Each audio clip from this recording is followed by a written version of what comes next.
আপনি অবজারভার? হ্যাঁ ম্যাডাম। কোথা থেকে এসেছেন? ত্রিপুরা থেকে। ত্রিপুরা কোথা থেকে? আগরতলা সচিবালয়ে ত্রিপুরায় বাড়ি? ত্রিপুরা কোনখানে? ত্রিপুরা আমি সব চিনি, বলুন না। বনমালীপুর কনস্টিটিউয়েন্সি। বনমালীপুর। ত্রিপুরা সব ঠিক আছে? মোটামুটি। কৈলাস শহর ওদিকটা ঠিক আছে? আমি ওখানকার ডিএম ছিলাম, মোটামুটি ভালো। ট্রেনিং অফিসার কে বল না না। আপনি নন্দীগ্রাম থেকে এসেছেন? হ্যাঁ ম্যাম, আমি একটু আসানসোল। আসানসোল নন্দীগ্রামে ম্যাম আমি ভোট ঘোষণার আগে ট্রান্সফার আমি ব্যারাকপুরে ট্রান্সফার হয়েছিল, তারপর ওখান থেকে যাই আসানসোল, আসানসোল থেকে অনেকগুলো জেলা করা হয়ে গেল। আপনি অনেক বেশি। আপনি? মনীষের দত্ত। চলো, এইটা আমার কাগজ, এটা সই করতে হবে, আপনারা আমায় দিন, আমি করে দিচ্ছি। ট্যাগ লাগানো আছে, আগে দেখে নিন সব ঠিক আছে কিনা।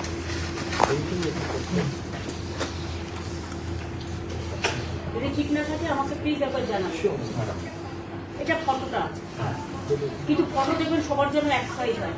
আগেরবার আমি কিন্তু ডিসক্রিমিনেশন দেখেছিলাম, সেটা যেন না সবার জন্য এক হয়, সেটা আমি অন্য কিছু না। আগে ওই আমারটা সই করিয়ে নিই।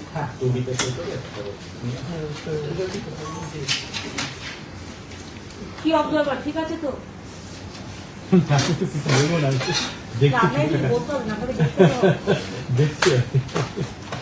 আমাদের অফিসাররা ভালো কাজ করে, একটু করে বলতে পারি। Very efficient.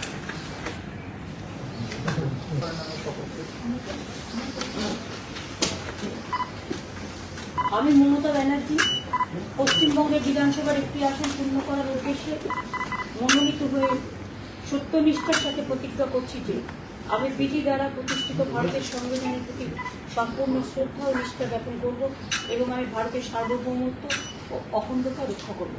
মমতা ব্যানার্জি। এবার সইটা করি এখানে।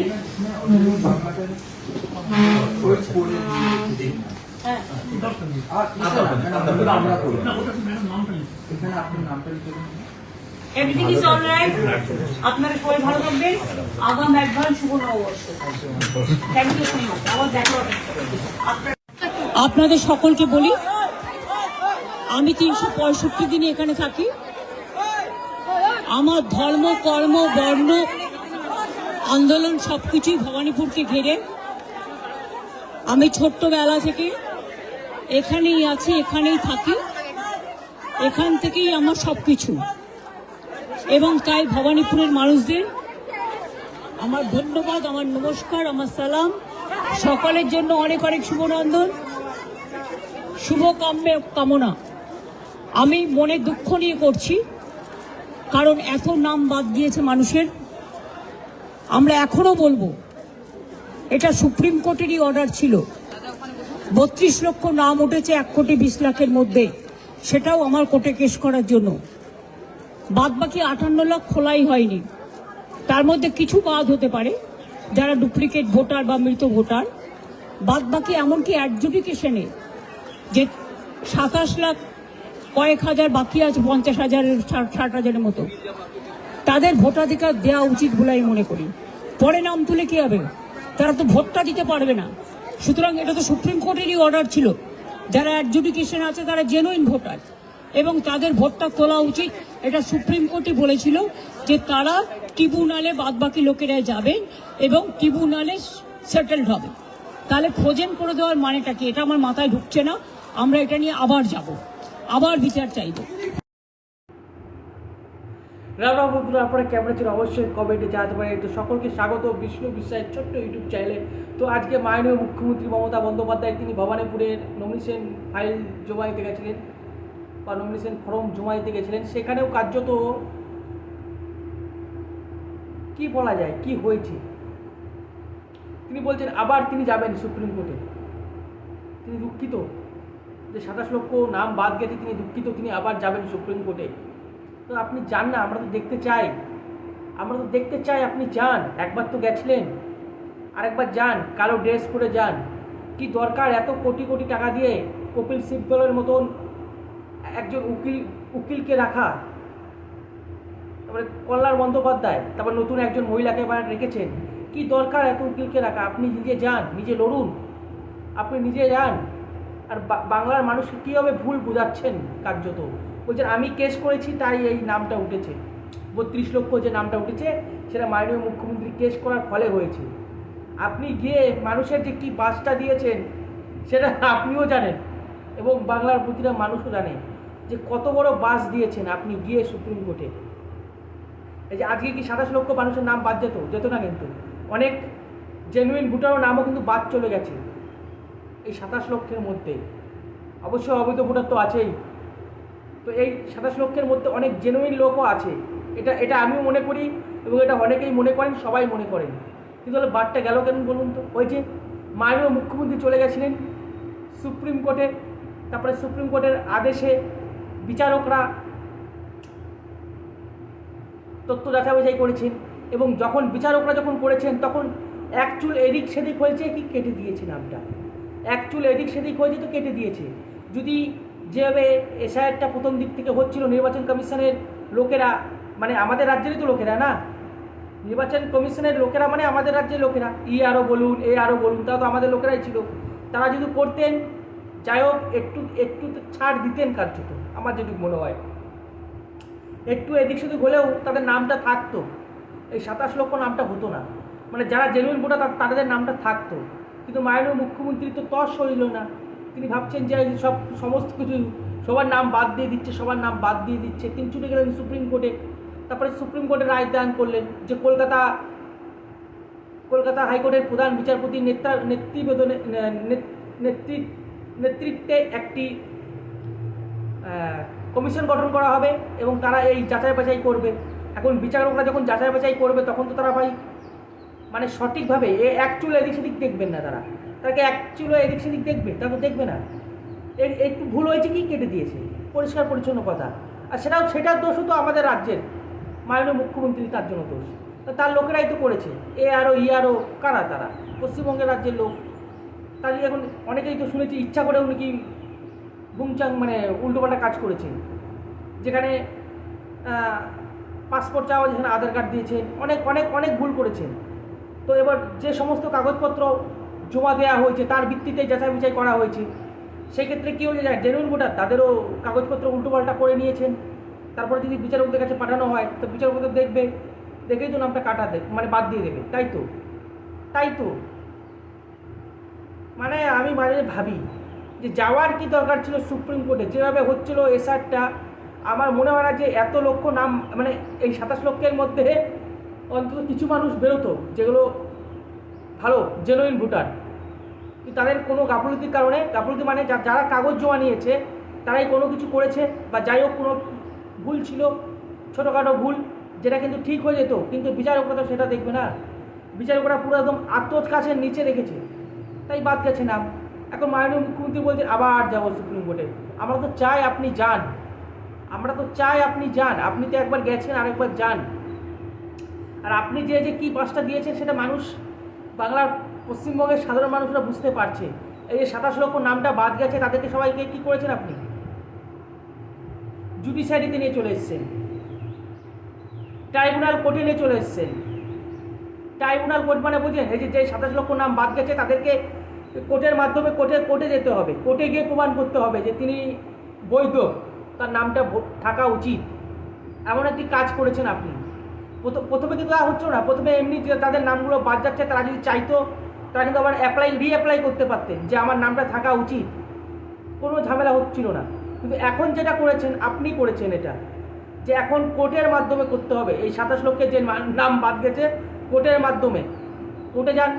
এখন তো আপনি বলছেন আইনজীবী দেবেন, তো বাংলার মানুষকে যখন বোঝাচ্ছেন যে আপনার জন্য নামটা উঠেছে, বলছেন আপনি আপনার জন্য নামটা উঠেছে, আপনার জন্য যে বাসটা খেলো বাংলার মানুষ সেটা বলুন।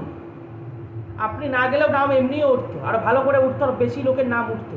আপনি গেছেন বলে আরও কম নাম উঠেছে, আর বাংলার মানুষকে বাস দিয়েছেন।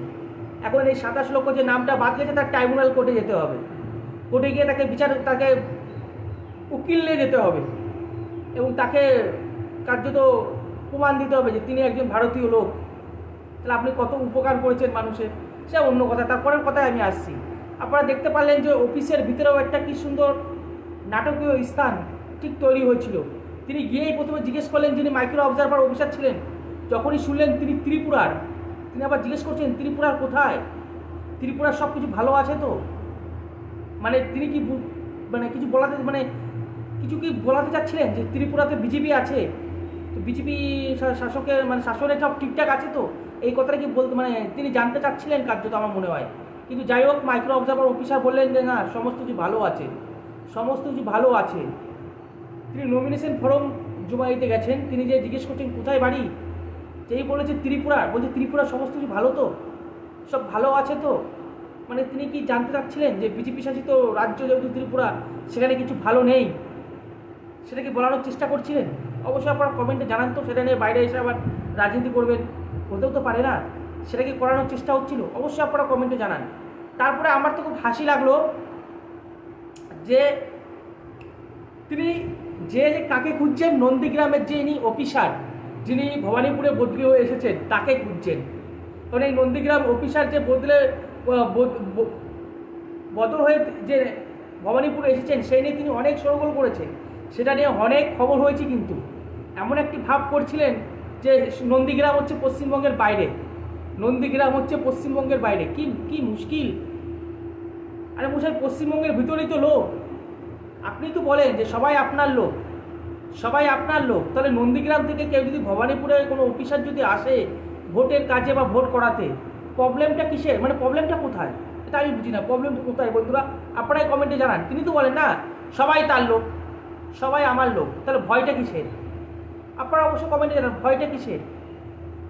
আর তিনি আগে দেখলাম অনেক লোক নিয়ে গেছেন, বা আমার খুব ভালো লাগলো দেখে, যে শাক বাজালো, উলুল দিল, জাস্ট আমার ভালো লাগলো যে হ্যাঁ, এখন দেখে মনে হচ্ছে যে হিন্দু ধর্মের তিনি একজন কেউ বটে।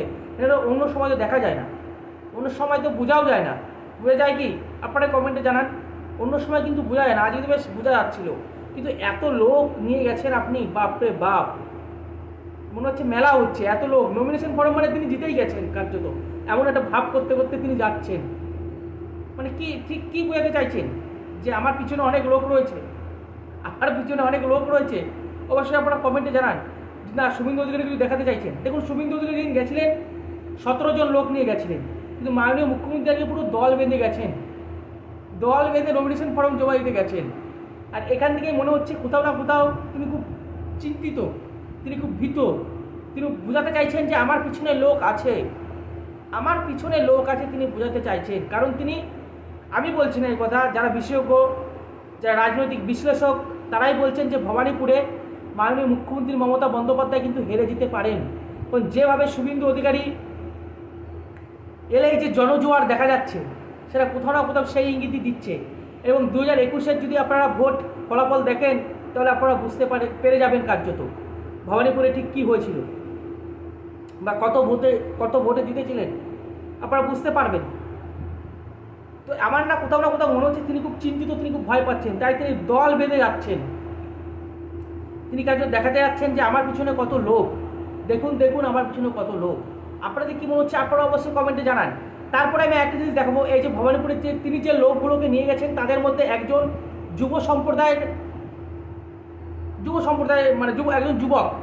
একজন যুবক, তিনি কি বলছেন? তিনি তো তৃণমূলের ঝান্ডা ধরেছেন। তাকে যখন জিজ্ঞেস করা হয়েছে যে এই যে 1500 টাকা করে দেওয়া হচ্ছে, এটা কি কি এটা কি, আপনারা দেখুন, আপনারা বুঝতে পারবেন তাহলে যে সেই যুবক কি উত্তর দিচ্ছে। যে ভাতা দেওয়া হচ্ছে, ভাতাটা কি মনে হচ্ছে যে এটা পর্যাপ্ত, বা এটা ভবিষ্যৎ হিসাবে কাজ করবে? পর্যাপ্ত না, বাট যাদের এখন কাজের অসুবিধা বা সামথিং, তাদের জন্য তো খুবই ভালো না। এটা একটা হাত চালানোর জন্য, হাত খরচার জন্য হিসেবে তো ভালো। যারা পরিপূর্ণ মানুষ, যারা নিজেদের কোয়ালিফাই আছে, তারা তো ঠিক চাকরি পাবে। আমার তো ইচ্ছা আছে মাস্টার্স করা, মাস্টার্স করে অ্যাব্রোড যাওয়া। জায়গায় দাঁড়িয়ে তো চাকরি দরকার। হ্যাঁ, তো আমি অ্যাব্রোড চলে যাবো। বাংলা তো তোমরাও এই মুহূর্তে ঝান্ডা ধরে রয়েছে। শুধু বাংলা নয়, গোটা ইন্ডিয়াতেই এর সেমই তো অবস্থা না। ওয়ার্ল্ডের থার্ড ইকোনমিক কান্ট্রি, কিন্তু অবস্থা তো দেখতেই পাচ্ছেন। তো এই মুহূর্তে দাঁড়িয়ে একটা কথা জিজ্ঞেস করি, যেহেতু তোমরা ইউথ, যুব, কোথাও গিয়ে যে ভাতা দেওয়া হচ্ছে, এই ভাতাটা কি মনে হচ্ছে যে এটা পর্যাপ্ত বা এটা ভবিষ্যৎ হিসাবে কাজ করবে? পর্যাপ্ত না, বাট যাদের এখন কাজের অসুবিধা বা সামথিং, তাদের জন্য তো খুবই ভালো না। এটা একটা হাত চালানোর জন্য, হাত খরচার জন্য হিসেবে তো ভালো। সেই জায়গায় মানে ভাতা তো কোনোদিনও চাকরির পরিপূরক হতে পারে না, চাকরি দরকার বলে মনে হয়। চাকরি যারা পরিপূর্ণ মানুষ, যারা নিজেদের কোয়ালিফাই আছে, তারা তো ঠিক চাকরি পাবেই। এখন তোমরাও তো পড়াশোনা করছো, গ্র্যাজুয়েশন পাস করবে বা মাস্টার ডিগ্রি করবে, তারপরে কি হবে? তারপরে আমার তো ইচ্ছা আছে মাস্টার্স করা, মাস্টার্স করে অ্যাব্রোড যাওয়া। সেই জায়গায় দাঁড়িয়ে তো চাকরি দরকার। হ্যাঁ, তো আমি অ্যাব্রোড চলে যাবো। কেন বাইরে যেতে চাই? শুধু বাংলাতে কোথায়, গোটা ইন্ডিয়া। পশ্চিমবঙ্গে নয় কেন, তৃণমূল কংগ্রেস এই মুহূর্তে দায়িত্বে রয়েছে, পশ্চিমবঙ্গ সরকার চালাচ্ছে, তো বাংলা নয় কেন? বাংলা তো তোমরাও এই মুহূর্তে ঝান্ডা ধরে রয়েছে। শুধু বাংলা নয়, গোটা ইন্ডিয়াতেই এর সেমই তো অবস্থা না। ওয়ার্ল্ডের থার্ড ইকোনমিক কান্ট্রি, কিন্তু অবস্থা তো দেখতেই পাচ্ছেন, সেটাই। এই মুহূর্তে অত্যন্ত তাৎপর্য। তো আপনারা দেখলেন ভিডিওটি, যখন যুবককে জিজ্ঞেস করা হলো যে ভাতাটা দেওয়া হচ্ছে, সেই ভাতাটা কি চাকরির পরিপূরক হতে পারে, তো যুবকটি কি বললেন যে দেখুন, যাদের কাছে অর্থ অভাব আছে তাদের একটা সুবিধা হবে, কিন্তু ওটা চাকরির পরিপূরক নয়। এবং তারপরে জিজ্ঞেস করা হলো যে তুমি তো ঝান্ডা ধরে রয়েছো তৃণমূলের, তাহলে নিশ্চয়ই যারা পড়াশোনা করছেন বা তুমিও পড়াশোনা করছো, MA পাস করবে। তখন ছেলেটা বললো যে আমি মাস্টার্স করব এবং আমি বিদেশে চলে যাব। তারপরে জিজ্ঞেস করছে যখন সাংবাদিক যে পশ্চিমবাংলায় নয় কেন, আপনি তো ঝান্ডা ধরে রয়েছেন তৃণমূলের, তাহলে পশ্চিমবঙ্গে কাজ নয় কেন, কাজ করতে চাইছেন না কেন? তখন তিনি কথাটা কিন্তু ঘুরিয়ে দিলেন যে না, গোটা ভারতবর্ষেই তো এই সমস্যা। তো এই ভাইটিকে বলবো যে সত্যি কথাটা বলতে শিখুন। আপনি তৃণমূলের ঝান্ডা ধরে আছেন, ঠিক আছে, সত্যি কথাটা বলতে শিখুন। গোটা ভারতবর্ষের অন্যান্য রাজ্যে আপনি যান, সেখানে আমাদের পশ্চিমবঙ্গের তুলনায় অনেক বেশি কাজ। আমি নিজেও মহারাষ্ট্রে কাজ করি, আরও কত লোক কোথায় গুজরাটে কাজ করে, একটু যেয়ে দেখবেন, ওখানে অনেক কোম্পানি আছে। তো বুঝতে পারছেন তো, ভবানীপুরের কথাই বলছি, আজকেরই এটা, কিন্তু আজকেরই মাননীয় মুখ্যমন্ত্রীর যখন নমিনেশন ফর্ম জমা দিতে গেছেন, তার সঙ্গে এনারা গেছে, তাদেরকে যখন জিজ্ঞেস করা হলো, তারা বলছেন যে মাস্টারই করবেন, তারপরে তিনি পশ্চিমবঙ্গে থাকবে না, কার্যত পশ্চিমবঙ্গে থাকবে না, পশ্চিমবঙ্গে কাজ নেই। কিন্তু সত্যি কথাই এটা, সত্যি কথাই বলেছে। এবং তিনি হয়তো কথাটা ঘুরিয়ে বললেন যে পুরো ভারতবর্ষের অবস্থা একই রকম। আপনার কাছে মনে হচ্ছে, কারণ আপনি আমাদের রাজ্য থেকে বাইরে যাননি, অন্যান্য রাজ্যে হয়তো যাননি, অন্যান্য রাজ্যে যান, বুঝতে পারবেন জিনিসটা যে একরকম নয়, গোটা সারা ভারতবর্ষের চেহারা একরকম নয়। শুধুমাত্র পশ্চিমবঙ্গের অবস্থা এরকম যে পশ্চিমবঙ্গে কোনো কাজ নেই। হয়তো অন্যান্য রাজ্যে সরকারি চাকরি কম আছে, সরকারি চাকরি হয়তো সেরকম দিতে পারছে না, কিন্তু কোম্পানির কাজ অনেক আছে ভাই অন্যান্য রাজ্যে। একটু খোঁজখবর নেন। এবং আমি তো বলবো, ভাইয়ের মুখ থেকে সত্য কথা বেরিয়ে গেল যে তৃণমূলের ঝান্ডা যতই ধরুক, তাকে পড়াশোনা করে বিদেশে যেতে হচ্ছে, কারণ পশ্চিমবঙ্গে কাজ নেই। এটা তার মুখ থেকে বেরিয়ে গেল। তাহলে কত উন্নত হয়েছে পশ্চিমবঙ্গে, আপনারা কমেন্টে জানান। তিনি যদিও মিথ্যা কথা বললেন যে সারা ভারতবর্ষে একই অবস্থা, মোটেও সারা ভারতবর্ষের এক অবস্থা নেই। অন্যান্য রাজ্যে কোম্পানি আছে, শুধু কোম্পানি, অনেক বড় বড় কোম্পানি আছে। সেই সমস্ত কোম্পানিতে লক্ষ লক্ষ মানুষ কাজ করে, লক্ষ লক্ষ মানুষ। তো আপনারাই অবশ্য কমেন্টে জানান। তো ভালো থাকুন, সুস্থ থাকুন, রাম রাম, ভারত মাতা কি জয়, বন্দে মাতরম, জয় শ্রীরাম।